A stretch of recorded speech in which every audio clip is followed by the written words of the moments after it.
کہتے ہیں؟ تو آپ علیہ الصلوۃ والسلام نے فرمایا اسلام یہ ہے کہ اپنے رب کی عبادت اس انداز میں کرو کہ اس کے ساتھ کسی کو شریک نہ ٹھہراؤ، نماز ادا کرو، جو فرض ہے زکوٰۃ تم پر وہ ادا کرو، اور اس کے ساتھ ماہ رمضان مقدس کے روزے رکھو، تو یہ اسلام ہے۔ تو اس شخص نے ایک اور سوال کیا، قال مل احسان، یا رسول اللہ صلی اللہ علیہ وسلم احسان کسے کہتے ہیں؟ احسان کسے کہتے ہیں؟ احسان کا معنی نیکی بھی ہوتا ہے، احسان حسن سے اچھائی اس کا معنی بھی ہوتا ہے، اچھا بھی ہوتا ہے، اور اس کا معنی اخلاص بھی ہوتا ہے احسان کا معنی۔ تو سوال کیا یا رسول اللہ صلی اللہ علیہ وسلم الاحسان، احسان کس چیز کا نام ہے؟ آپ علیہ الصلوۃ والسلام نے فرمایا احسان یعنی اخلاص، خلوص، اس چیز کا نام ہے کہ ان تعبد اللہ کأنک تراہ، کہ تو اللہ کی، اپنے رب کی عبادت اس انداز میں کرے گویا کہ تو اللہ کو دیکھ رہا ہے۔ یعنی خلوص کس چیز کا نام ہے؟ خلوص کسے کہتے ہیں؟ جیسا کہ لوگ کہتے ہیں میں خالصتاً رب کے لیے کرتا ہوں، تو خالصتاً کا معنی کیا ہے؟ میرے آقا علیہ الصلوۃ والسلام نے فرمایا کہ خالصتاً جب تم اپنے رب کے لیے عبادت کر رہے ہوگے اس وقت تمہاری حالت یہ ہونی چاہیے ان تعبد اللہ۔ اچھا یہاں پر یہ نہیں فرمایا کہ نماز صرف پڑھو، نہیں، عبادت، کہ جب بھی تم اپنے رب کی عبادت کرو، رب کی عبادت کس انداز میں کرو، چاہے وہ نماز ہے، زکوٰۃ ہے، روزہ ہے، صدقہ فطر ہے، یا کوئی عشر ہے، کسی قسم کا کوئی صدقہ دے رہے ہیں، کسی کے ساتھ کوئی نیکی کر رہے ہیں، یہ ساری عبادات کی قسمیں ہیں۔ تو عبادت اس انداز میں کرو کأنک تراہ، گویا کہ تم اپنے رب کو دیکھ رہے ہو۔ اچھا اگر کسی کا یہ انداز ہو جائے نیکی کرتے ہوئے، اس کی حالت ایسی ہو کہ وہ اپنے رب کو دیکھ رہا ہے، تو کیا اس میں ریاکاری آئے گی، دکھلاوا آئے گا؟ جب ایسی بات نہیں ہوگی تو کیا کسی کے بعد میں تانے مارے گا کہ میں نے تمہارے ساتھ ساری زندگی یہ احسان کیے ہیں، وہ کیا، یہ کیا؟ جب بندہ اپنے رب کی رضا کے لیے نیکی کرے نا، کسی کے ساتھ بھی کی ہے نیکی، جب رب کے لیے کی ہے تو اسے رب ہی نظر آئے گا، کوئی اور نظر نہیں آئے گا، یہ نہیں دیکھے گا سامنے والا کون ہے،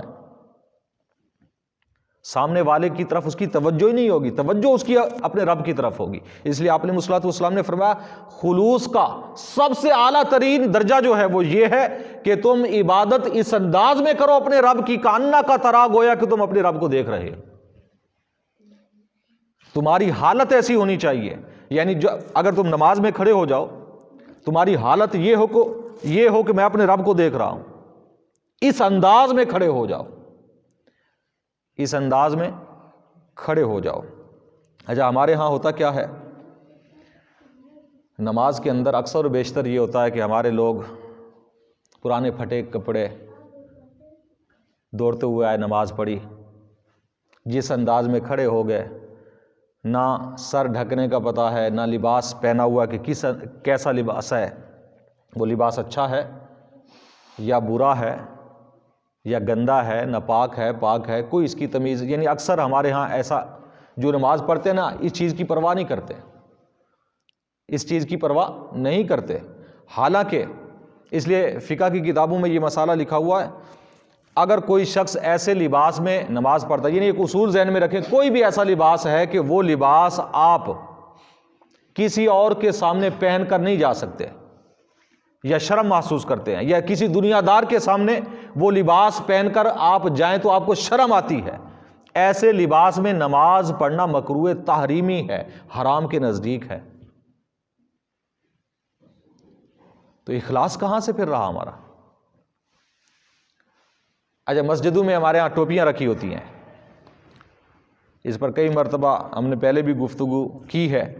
تفصیلی گفتگو کو، شریعت کا جو مسئلہ ہے نا، ہمارے ہاں جو اکثر یہ عام جالیوں والی پلاسٹک کی جو ٹوپیاں ہوتی ہیں یہ رکھی ہوتی ہیں، یا کپڑے کی جو ٹوپیاں رکھی ہیں لیکن اس کے اوپر لکھا ہوتا ہے مسجد لکھا ہوتا ہے، لوگ اس لیے لکھا لیتے ہیں کہ جی شاید ٹوپی لے جائیں گے بعد میں ملے گی نہیں، تو ایسی ٹوپی میں نماز پڑھنا مکروہ تحریمی ہے۔ اب آپ کہیں گے کہ کیوں؟ کہ یہ ایک اصول ہے فقہ کا کہ ایسا کوئی بھی لباس، یعنی ٹوپی، امامہ، یہ لباس کے اندر شامل ہے، اگر آپ نے ٹوپی ایسی پہنی ہے کہ آپ وہ ٹوپی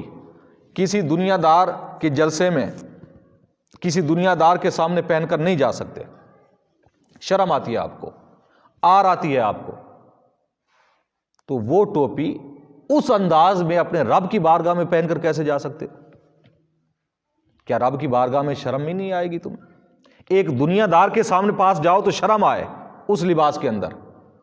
یا ایسے انداز میں کوئی لباس پہنا ہوا ہے کہ کسی دنیا دار کے سامنے جانے سے شرم آتی ہے، اس لباس میں نماز پڑھیں تو اس لیے مکروہ ہے کہ دنیا دار کے سامنے جاتے ہوئے تمہیں شرم آتی ہے، لیکن اسی لباس میں اپنے رب کے حضور کھڑے ہو جاؤ، شرم نہیں آتی پھر تمہیں؟ تو اس لیے حکم ہے کہ نماز کے لیے آؤ تو تمہارا لباس